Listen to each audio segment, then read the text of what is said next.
Hello, welcome to today's video diary for Finding My Way with Pi, Purpose, Intention, and Emotion. I am Pi, and today I am thinking about patterns of thought and behavior, and I'm just kind of curiously observing, what's been coming up the last week or so, and also just trying to have some patience with myself and some grace and some compassion.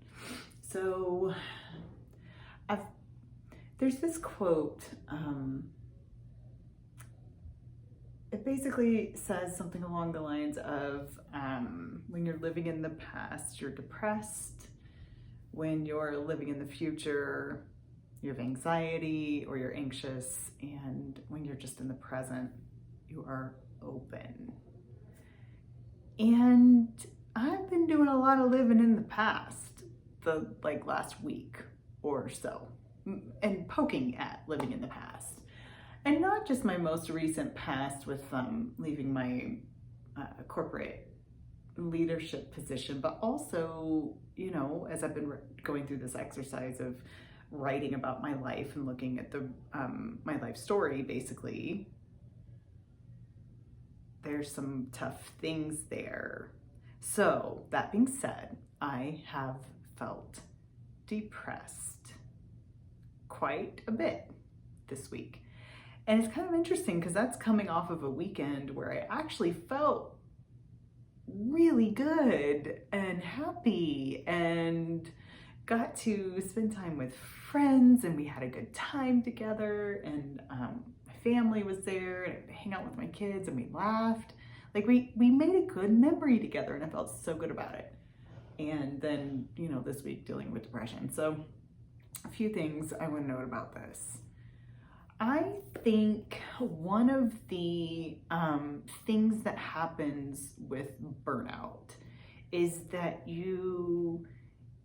your brain and body get stuck in this pattern of depletion, a pattern of negativity, a pattern of, not feeling good, exhaustion, etc.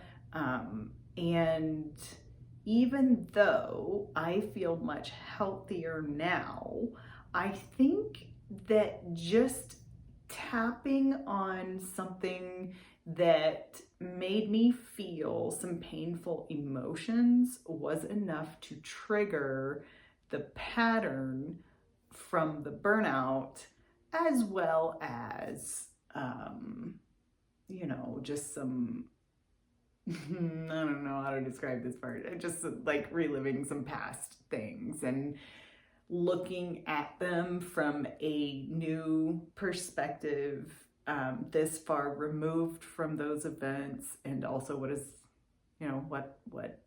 where my path has gone in my life and what I've chosen, and seeing things through a new lens.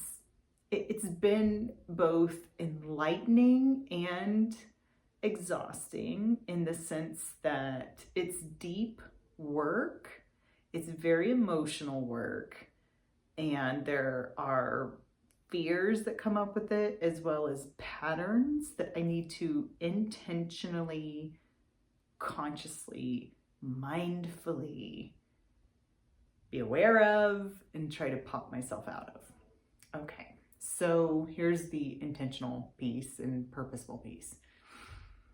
My intention with this whole process is to find, really what's underneath, what makes me me, why I'm passionate about the things that I'm passionate about. And I believe I have discovered that. And so intentionally, I am going to frame this exercise and this experience in a positive way for myself. I'm going to write that in my gratitude journal. I'm going to try to continue to return to that perspective of it instead of staying mired and stuck in the depression of living in the past and or that pattern that just got burned in from 4 years of intense burnout. And one of the ways that I want to reframe this, and I may evolve this, in the coming days and weeks, but one of the ways that I want to reframe this is multiple ways, actually. Let me just say what's good about everything, because I want to spend time in that space right now and recognize it and have that perspective. So here's what's good.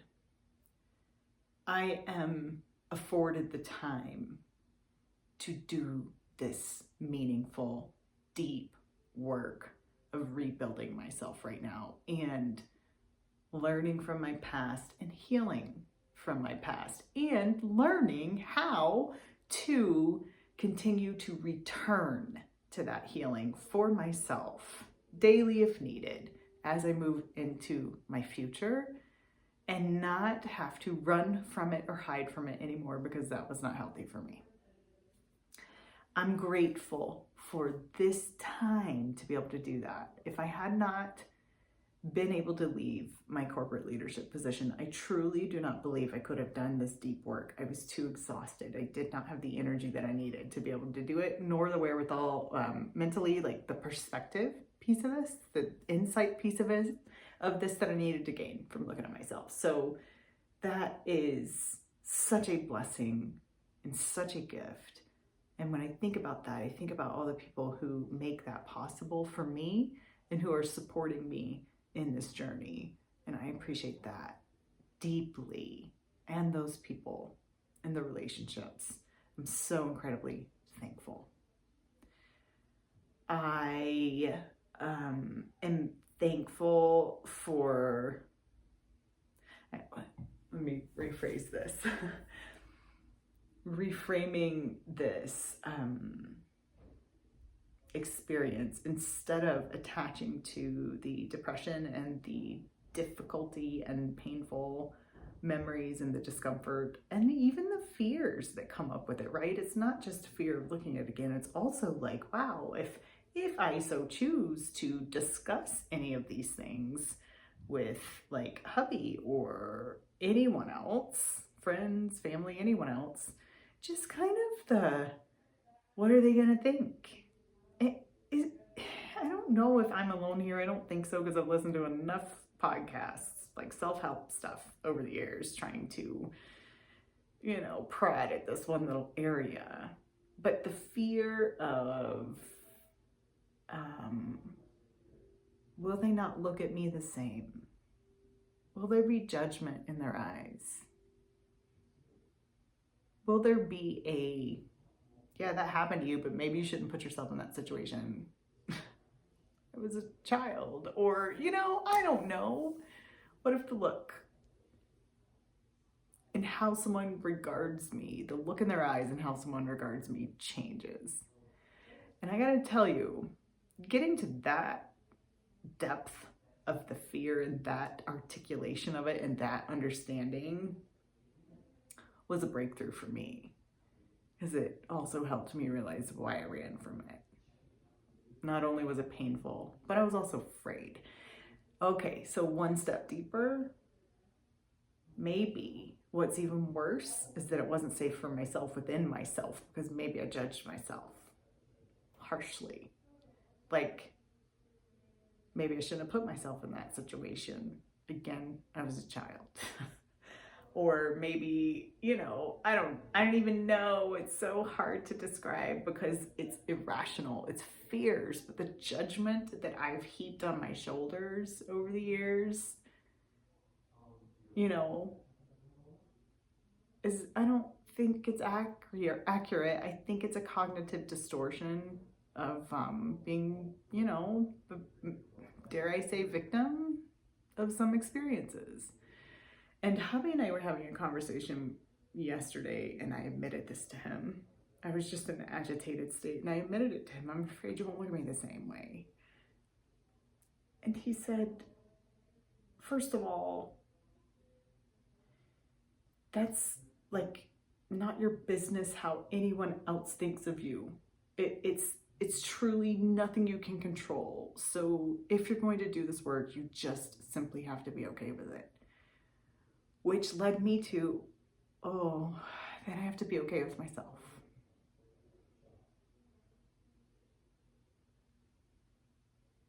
which led me to, here I've been the one judging me all this time. And if I was judging me, why wouldn't others? Well, I don't really like the feeling of that, so I'm going to intentionally reframe this to, it wasn't my fault in this situation. And any of the hurts, if any of them were at all my fault, I, as a human, have the ability to assess it and learn from it and pull the lessons from it and then become better. And I am not the only one in this world who has gone through difficult things in their childhood. And this will be a source of connection for me with others. I don't have to go around wearing it on my sleeve, but I don't need to run from it, and I certainly don't need to hide from it, and I certainly don't need to judge myself harshly for it.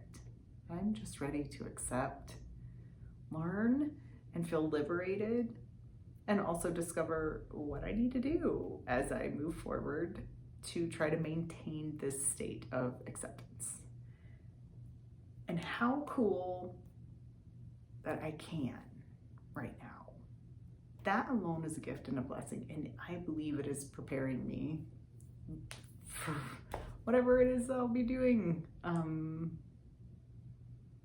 whatever I'm doing next. So those are the things I'm thinking about today. And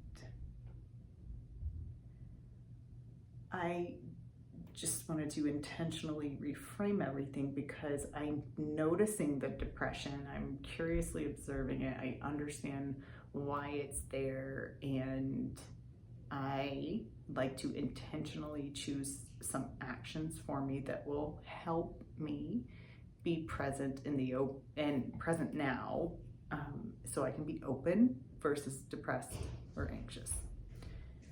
And so that's what the exercise I tried today is reframing, and it helped. So I'm gonna write that in my gratitude journal tonight, what I reframed. And I'll continue to do it. Thanks for being with me on this journey. I'm so glad you're here, and I hope it helps you too. I'll see you tomorrow.